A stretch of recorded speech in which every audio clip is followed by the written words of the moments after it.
Namai, Happy Father's Day. Chinda tau wang sing thoi isi yang bu tinyi bu chong yu ni ana new pa di conboard tau san yu balan ana yelak ba tinyi mong mai ngau yelak ching na pai bu mem awang na hadu ki bu hipak amai yena mai mui man tam bu ba kawang de minyong pa tai ta ma fa ngo bu ki balan ching na hem ngau cha hadu ki ikini apa ayun cha kawang katok juma i nan laina apaling noksa ma ni sabu ba kawang ki apa ngotnang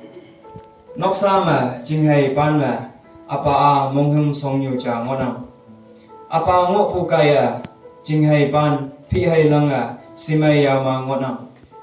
apa ngo pu kaya noksa ma hongli mong ong pu wang ma na ngonang noksa ma monghum pu apa etu ameng ngai wante hangka ye i pu hipak ma ye ok gisang pu pong wante nyam nyam se pu chu hai wan ngui wante sui hingki a tai e tau pu apa ngona nanga ngau pu ngau kaya chu tai mong chang ya ha to le mai na tam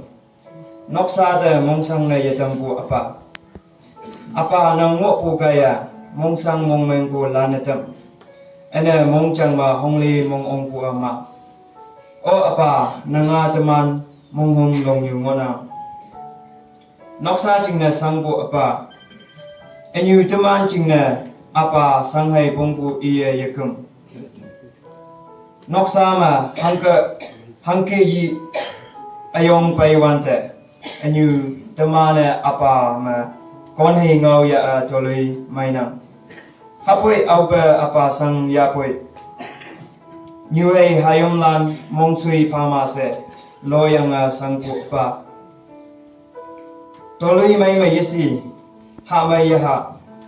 wangyak wanga yesing wai kai wangmeng yesing noksa jing ne sang pu pa o apa nang a noksa ma hangke tan wak tampu pa apa ya yang pu o apa nang kan bua ekim yanang enyu teman ayen amai ma chong nyui puwa nang ayen phana phapu kaya nang win ye chai ba tau wa kem ta ya pui yelak pamu sipsi atai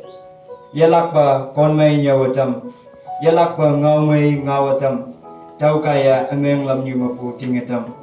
kon chong malam amai pha tam wangnyak wangai aching na ka wang te yo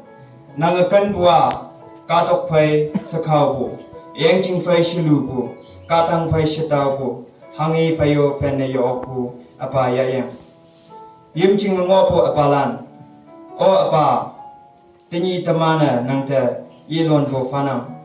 tinyi tawa te ye tawnam nang katong nyu ma ngo si pham hamsin hongi mongonga ngo ha sapu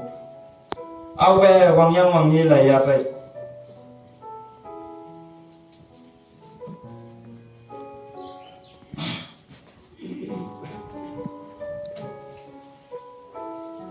awe wangyang wanghi la ya pai nang ngawing chai la kia mong ta tak ta nang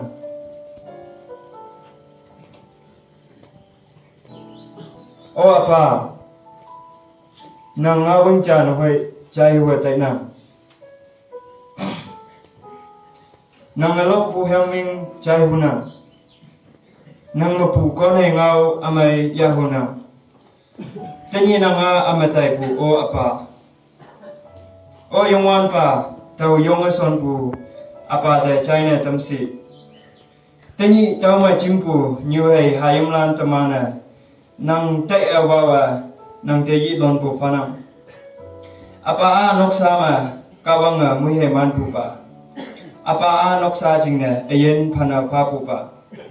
apa a taman mongum song yu long apa a taman jingna sang pu pa apa yenang ma teman yenang hak sepu kawang apa yumlan mui man pha amen